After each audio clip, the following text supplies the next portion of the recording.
Kids, grandkids, nieces, and nephews all will love this baby rattle. Quick word of warning, since they're for babies, a lot of safety precautions we have to be very aware of. First important key takeaway from this. I usually don't, but in this project I'm using strictly kiln-dried wood. Also strictly non-allergenic kiln-dried wood.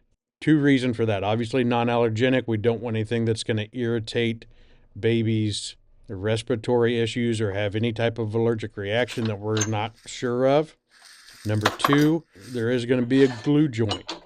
Inside that glue joint is going to be the little noisemakers. We want to make sure those noisemakers do not get out under any circumstances ever, because they could be a choking hazard for the baby.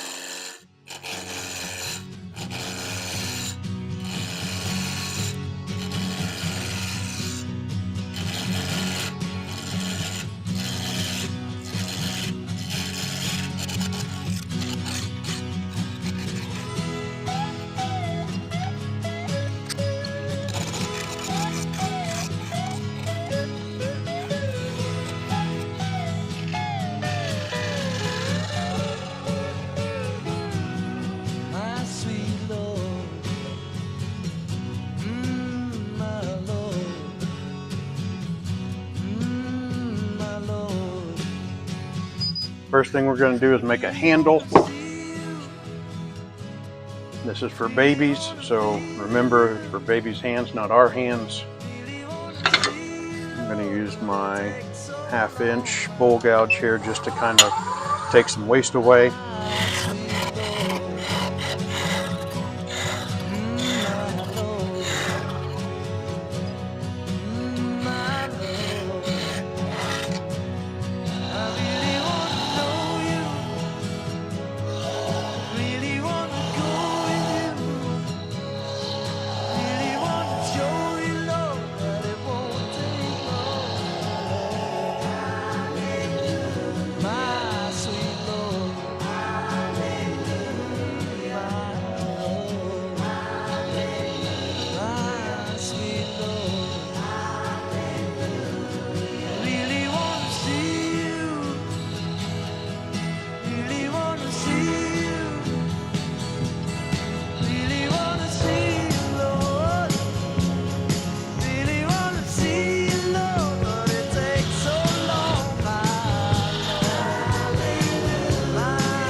Pretty good for a little handle.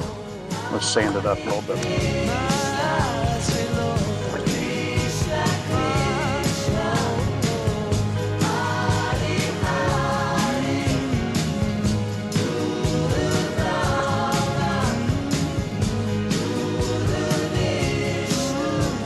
Next is what's going to make the tenon and mortise.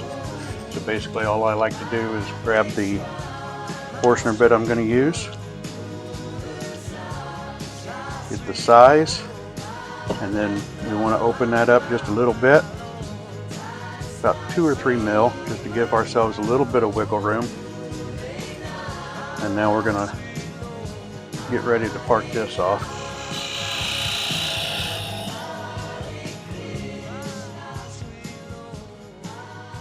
Quick little interesting tidbit here. On those calipers, I have ground down the points on those so that way I can use these to size up the proper size tenons and things. If they're still sharp, don't use them like this.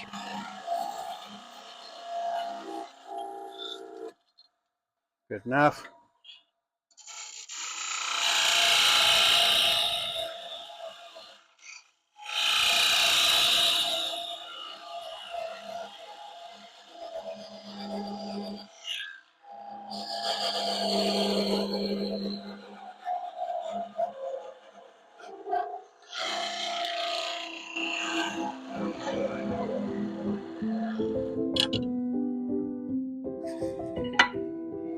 Handle done. Set that to the side. Now then, drill ourselves a hole, turn our speed down.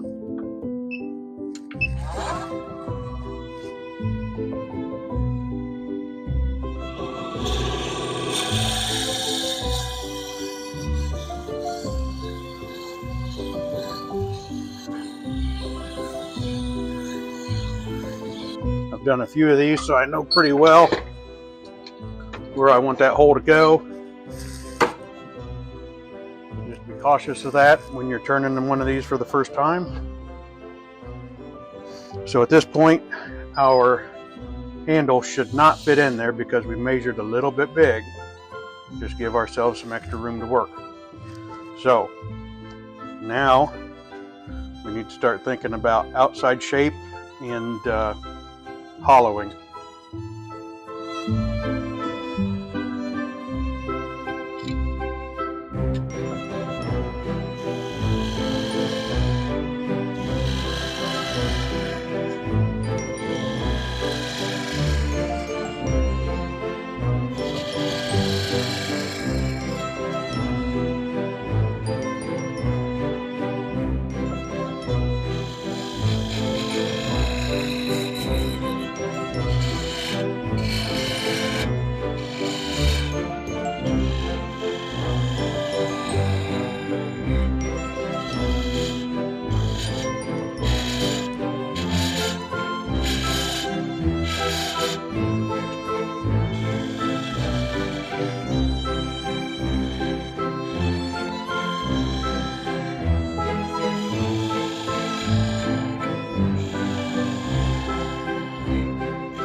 One thing that I do like to do here, I have this little tool that I use for making the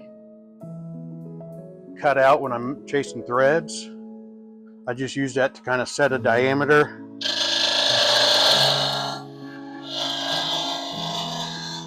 On the inside, so I have a good, nice, thick glue joint that I'm not going to hollow away. But when I glue this back on, we want a nice, thick glue joint about the same size of our tenon.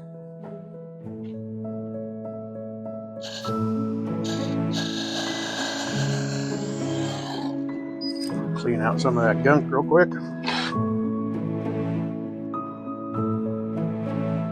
Sometimes it's easier to do the hollowing and then go back in and shape it how you want, because we do have to make it relatively thin to get a good noise when we're done.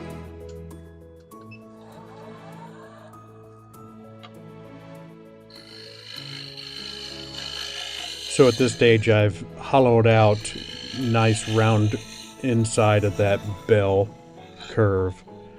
So now what I'm going to do here is just go back and take a little bit off at a time until I have a thickness, a relatively even thickness all the way around, something that's going to produce a little bit better noise once we have those rattles inside. I'm using my carbide here on this point just because I want to be a little bit more precautious since it is hollowed out inside. I'm using the carbide just to make sure, just in the off chance I get a catch or something happens, it's just a little bit easier, and then I'll go back through with the scraper to finish up the outside, make it ready for sanding. Getting a better producing sound already, but I think we can go a bit thinner yet.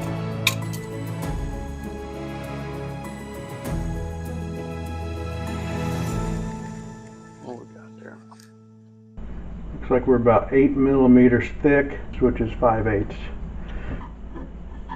We can definitely reduce.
Another quick note here, typically I do not like to swing the tool that far away from my body. Usually it's attached to my hip, but in an effort to attempt to provide you with good shots from the camera, I'm trying to keep my body out of the way as much as possible here. So when you're doing this at home, don't let that tool get that far away from you. It's just a little bit harder to control. Keep it tucked into your side and move your body around.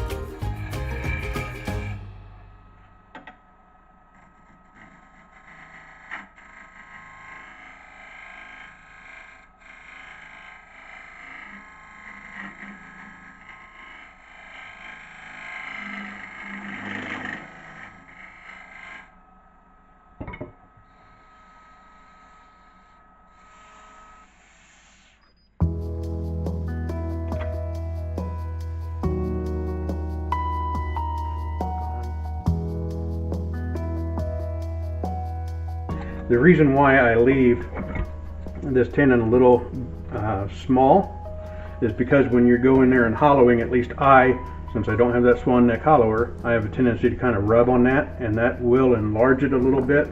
So it's always good to just leave it a little bit small so you have room to come back in and adjust it before this next point.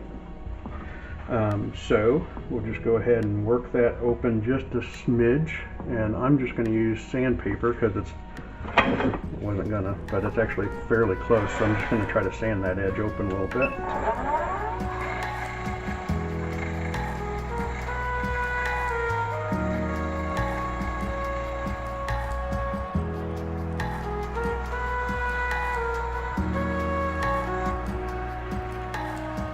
Because once again, we want it, oh, there we go.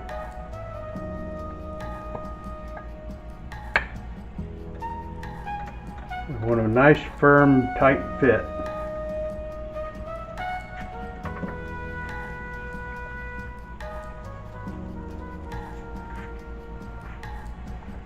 And what I'm going to do, because I don't like that, I'm going to have to play with this a little bit to make that look good. I'm going to go ahead and put our noisemakers in. Noisemakers.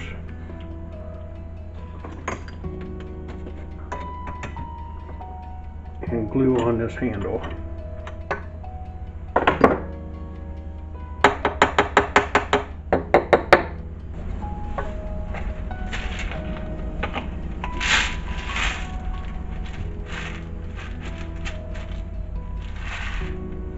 Just a handful of unpopped popcorn kernels.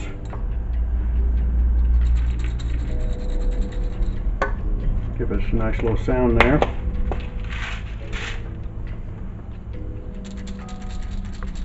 Perfect. And one thing for certain is we do not want to use CA glue on this. You can use wood glue, or I choose two-part epoxy because it's super strong hold. Like I said, we do not want this coming apart. We use food-safe additives, but since they're little babies, we don't want them eating this popcorn either. Doesn't take much.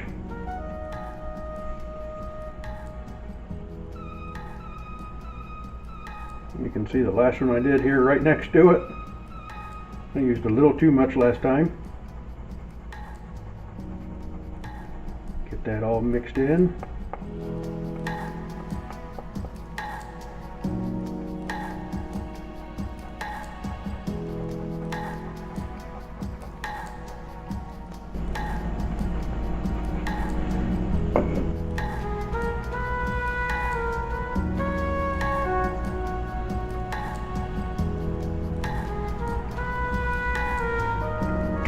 Spread that on our joint on the outside.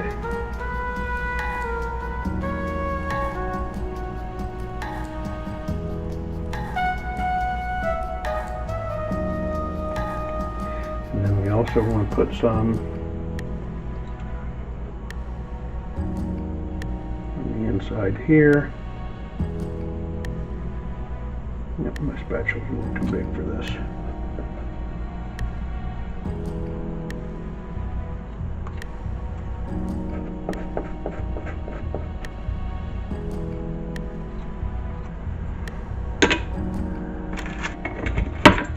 I use anything, I don't care.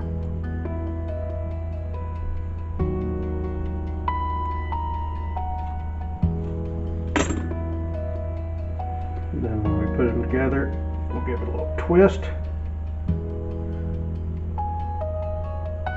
And we'll set that there and let that set up, and we'll be back to finish it after about, this is 5-minute epoxy, so I mean technically it sets up in about 5 minutes, but to get a nice firm grip you need, I'd say, at least an hour. Still not fully cured at that point, but that'll allow us to start turning. So we'll see you back here in about an hour, and we'll go over the last steps. Alright, been about an hour. Our handle is set in there real nice.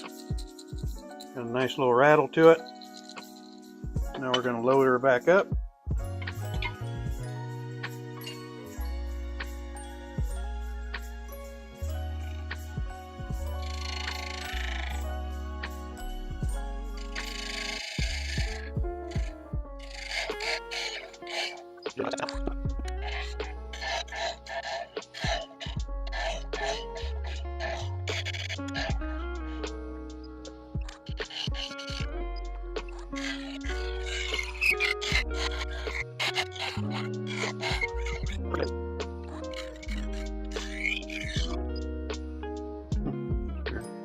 The first few I did of these, I was actually reverse.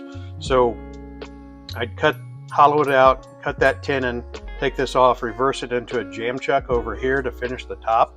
I was having all kinds of issues because I was trying to get this fairly thin to make the good sound. So I was having all kinds of issues with splitting them like crazy, because with the jam chuck, everything I did, I was just splitting them with the jam chuck. So I decided this time I was going to do it a little bit different.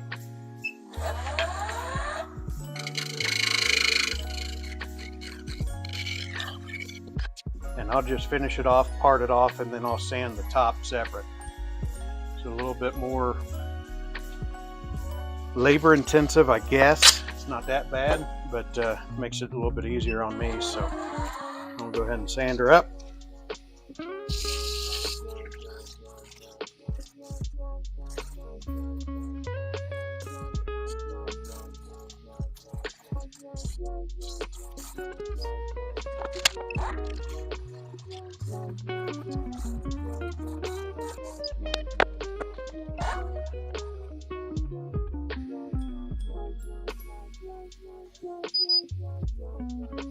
It's pretty. I didn't do a great job of aligning the grain. I should have paid more attention to that, but I didn't. Note for the future. I did on the last one. You'd think I would have on this one too, but I kind of forgot. So now we'll just go in with our parting tool and we'll finish parting it off.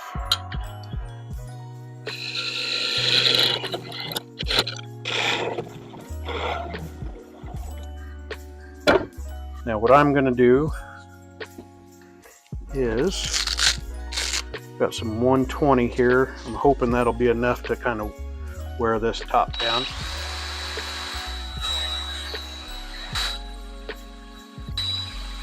Make sure we're not getting any hard lines in there from the sanding. Keep your sandpaper moving. Give it a little dip in some mineral oil. Help spread that wax out a little bit since we're doing it not on the lathe.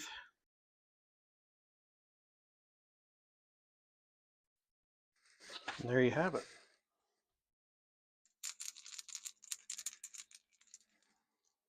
Little baby rattle.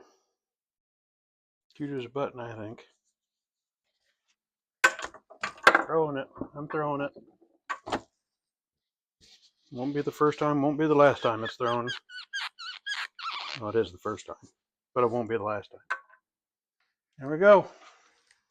Some baby somewhere will keep themselves entertained for hours with this little thing, I hope. Now, the only thing is you want to store it upside down until that epoxy cures fully. Store it like that for 24 hours until that epoxy fully sets, and then you're good to go.